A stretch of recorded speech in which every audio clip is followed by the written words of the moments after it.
সুধীমণ্ডলী,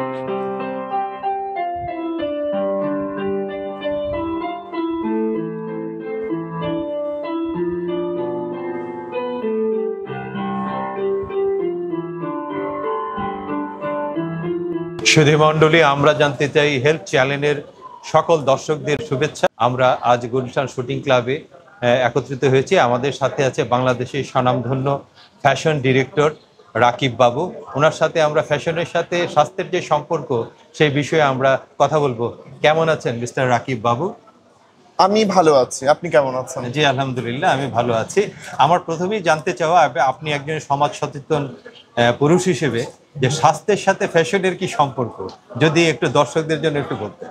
সুস্বাস্থ্য সমাজের জন্য খুবই জরুরি এবং যদি আপনি ফ্যাশনের সাথে বলেন তো ফ্যাশনে অ্যাকচুয়ালি যেহেতু আমরা মানসিক হেলথের সাথে অনেকটা রিলেটেড, এখানে একজন মডেলের বলেন, একজন ফ্যাশন ডিরেক্টরের বলেন, ফ্যাশনের সাথে জড়িত সকল মানুষেরই মেন্টাল হেলথের একটা কেয়ারের একটা ব্যাপার থাকে এবং মেন্টাল হেলথ যত ভালো থাকবে আমি তত ভালো ডিজাইন, প্রেজেন্টেশন সব কিছু ভালো দিতে পারবো।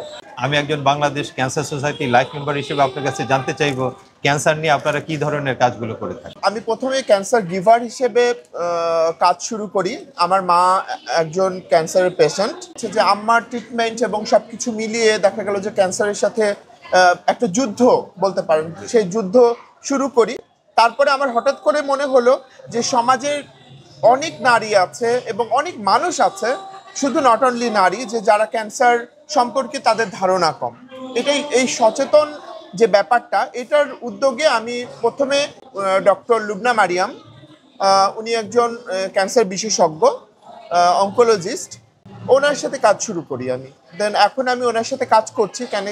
ওই অর্গানাইজেশনের নাম হচ্ছে ক্যান্সার কানেক্টিভ ইনিশিয়েটিভ এবং এখানে 10,000-এর উপরে মেম্বার আছে, ক্যান্সার গিভার আছে, ক্যান্সার পেশেন্ট আছে, ডক্টর আছে, তাদের সাথে আমরা নিয়মিত মিলে কাজ করছি।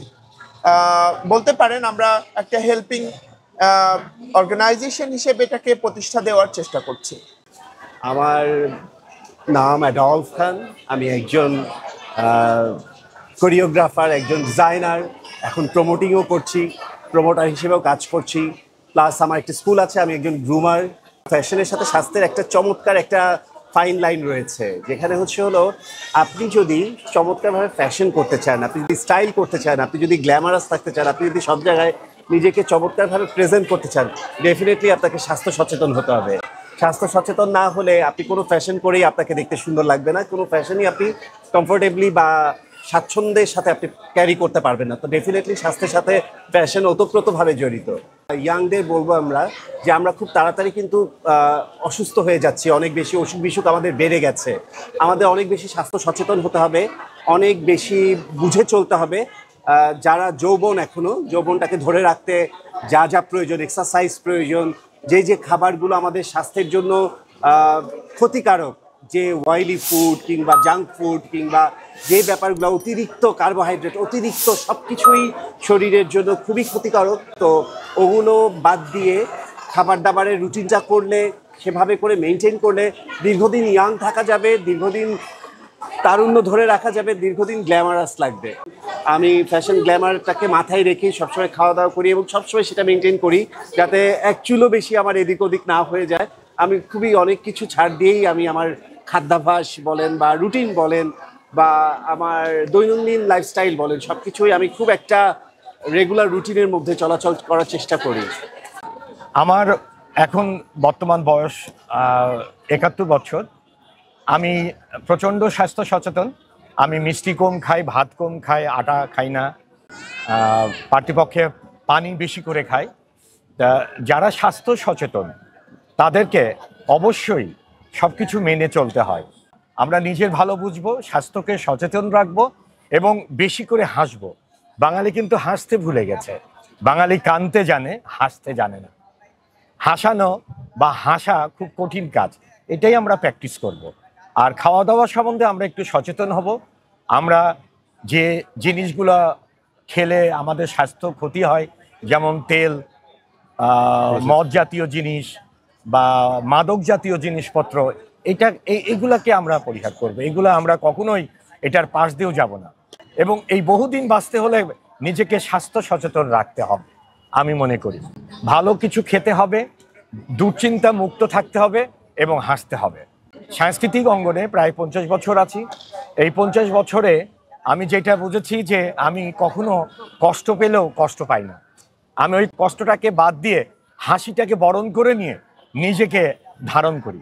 এজন্য এখনো আপনাদের সামনে ইনশাল্লাহ আমি অনেক সুস্থ এবং ভালো আছি। স্বাস্থ্যটা নিজের উপরে, আমরা যদি নিজেকে একটু হেলদিভাবে মেনটেন করে চলি তাহলে যেটা হয় যে কোনো ড্রেস পরলে খুব সুন্দর লাগে। একটা মেয়ে যদি, একটা ছেলে হোক মেয়ে হোক, যদি নিজের স্বাস্থ্য নিয়ে একটু সচেতন থাকে, তো আমি সবাইকে বলি যে স্কিন কেয়ার করো, পাশাপাশি স্বাস্থ্য সম্পর্কে সচেতন হলে কিছু জিনিস মেনটেন করা, যেটা হচ্ছে আমরা বলি কার্বোহাইড্রেট একদমই অ্যাভয়েড করা। আর হচ্ছে অ্যাজ এ বাঙালি আমরা খাই, বাট আমার মনে হয় এটা একটু কমিয়ে নেওয়া উচিত, আর স্কিপ করে দিলে তো খুবই ভালো। কারণ এটার পাশাপাশি এমনও অনেক খাবার আছে যেটা খেতেও খুব মজা, বাট আমাদের জন্য স্বাস্থ্যসম্মত। তো আমরা বিভিন্ন ধরনের সালাদ খেতে পারি, যেটা আর হচ্ছে আমরা সয়াবিনটাকে অ্যাভয়েড করে আমরা অলিভ অয়েলটা খেতে পারি। আর পাশাপাশি আমি বলবো বিভিন্ন ধরনের ফ্রুটস, বাদাম আমরা প্রত্যেক দিন নিজেদের হেলথে, আর হচ্ছে এগ বয়েল যেটা আমরা বলি, যেটা এটা হ্যাঁ, আর হচ্ছে মিল্ক যেটা হচ্ছে লো ফ্যাট মিল্ক, এটা আমরা খেতে পারি। এটাতে হয় কি নিজেদের স্বাস্থ্যটাও ভালো থাকে। আর আমি বলবো যদি কেউ সুগার আর হচ্ছে ভাত, কার্বোহাইড্রেট এগুলো যদি স্কিপ করে, খুব তাড়াতাড়ি ওয়েটও লুজ হয়, ইভেন নিজেকে খুব তখন মেনটেন করতেও মানে ইজি হয়ে যায় লাইফস্টাইলটা। মিডিয়ার ব্যাপারটা আসলে কি, মডেলদের সেক্টর আলাদা, টিভি মিডিয়ার আলাদা, আর র্যাপ মডেলদের আলাদা, নাটক মিডিয়া আলাদা। যে স্বাস্থ্যসম্মত সবারই হওয়া উচিত। ফুডের দিকে একটু জাঙ্ক ফুডটা কমই খাওয়া উচিত, একটু ডায়েটটা কন্ট্রোল করা উচিত। অনেকেই ফুডি হয়, যেরকম আমি অনেক ফুডি, কিন্তু আমি মাঝে মধ্যে অনেক ডায়েট করি। কিন্তু স্বাস্থ্যসচেতন হওয়ার সাথে সাথে একটু ডায়েট, আবার হচ্ছে যে একটু জিম করা, একটু ওয়ার্কআউট করা হলে মনে হয় স্বাস্থ্য সুন্দরভাবে রাখা যায়। আর আমি বলবো সবারই স্বাস্থ্য সচেতন হওয়া উচিত, কারণ শরীর সুস্থ থাকলে মন সুন্দর থাকবে, দেখতে সুন্দর লাগবে, অল ওভার থিং। আর আমি আশা করি যে সবাই স্বাস্থ্য সচেতন হবেন। আমি নারীদেরকে বলবো যে মেয়েদের তো যেহেতু সংসার, বাচ্চা সবকিছু সামাল দিয়ে আমাদের বিজনেস করতে হয়, সেক্ষেত্রে নিজের প্রতি যত্নটা খুবই দরকার। প্রত্যেকটা মানুষেরই আগে কিন্তু স্বাস্থ্য সচেতনতা, সুস্থ থাকলেই সবকিছু সম্ভব। সেটা যে কোনো কিছুই, কাজের পারপাসে তো আরো বেশি, যে সবসময় আমরা যদি সুস্থ না থাকি আমাদের কিন্তু ব্রেনও কাজ করবে না। যে সুস্থতাই হচ্ছে কাজের পারপাসে হোক, লাইফের যে কোনো কিছুতেই হোক, সুস্থ থাকি। কারণ আমাদের মায়েদেরও আমরা কি দেখেছি, ওনাদের স্বাস্থ্যের কোনো মানে সচেতনতা নাই। ওনারা সবসময় থাকে যে আমার বাচ্চা কি খাবে, বাচ্চা কি খাবে। বাট আমার মনে হয় আমাদের জেনারেশন এটা, যেমন আমি প্রথম যদি আমার কথা বলি, আমি সবসময় আগে খেয়ে তারপর চিন্তা করে আমি আমার বাচ্চাকে খাওয়াচ্ছি। এর পিছনে কারণ হচ্ছে আমার বাচ্চা খেতে চায় না, অনেক টাইম নেয়। প্লাস হচ্ছে আমি নিজে সুস্থ না থাকলে আমি আমার বাচ্চাকে সুস্থ রাখতে পারবো না, আমার ফ্যামিলিকে সুস্থ রাখতে পারবো না, আমি সমাজের জন্য কিছু করতে পারবো না। তো হেলথটা খুবই ইম্পর্টেন্ট। নারীরা যারা আছেন সবসময় নিজের স্বাস্থ্যের ব্যাপারে কিন্তু এরা খুবই উদাসীন।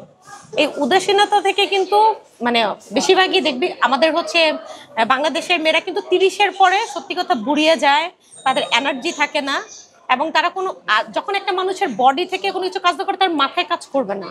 তো এই জন্য বলবো যে প্রত্যেকটা নারী নিজের হেলথের দিকে অনেক বেশি সচেতনতা হওয়া উচিত। আমরা অহনা রহমানের সাথে একত্রিত হয়েছি, উনি একজন সেলিব্রিটি।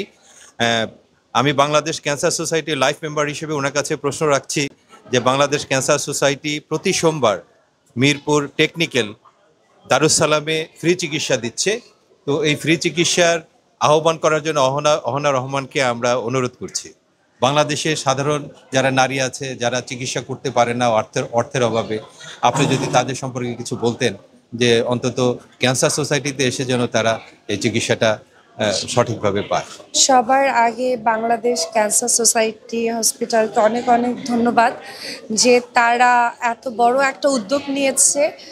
আর যেহেতু বাংলাদেশ ক্যান্সার সোসাইটি আপনাদেরকে ফ্রি চিকিৎসা দিচ্ছে মিরপুর টেকনিক্যালে প্রত্যেক সোমবার, অবশ্যই আপনারা যাবেন। কারণ মেয়েদের আসলে হয় কি ভাইয়া, মেয়েদের প্রবলেমটা বেশি হয়, মানে ইউরিন ইনফেকশন বলেন, ইউটেরাস ক্যান্সার বলেন, ব্রেস্ট ক্যান্সার বলেন, এগুলো মেয়েদের বেশি হয়। পলিসিস্টিক ওভারি সিনড্রোম হয়, হ্যাঁ খুব হয়, বিকজ ওয়াশরুম ঠিক করে ইউজ করা হয় না। তো যাদের যা ধরনের সমস্যা আছে, আপনাদের যাদের ক্যান্সার জড়িত সমস্যা আছে বা আপনাদের মনে হচ্ছে, আপনারা অবশ্যই আসবেন টেকনিক্যালি প্রত্যেক সোমবার কিন্তু আপনাদের জন্য ফ্রি চিকিৎসা, আপনারা অবশ্যই আসবেন এবং দেখিয়ে যাবেন। থ্যাংক ইউ, ধন্যবাদ। আপনাদেরকেও থ্যাংক ইউ, আপনারা অনেক সুন্দর একটা উদ্যোগ নিয়েছেন, আসলে এটা খুব কম মানুষ নেয়।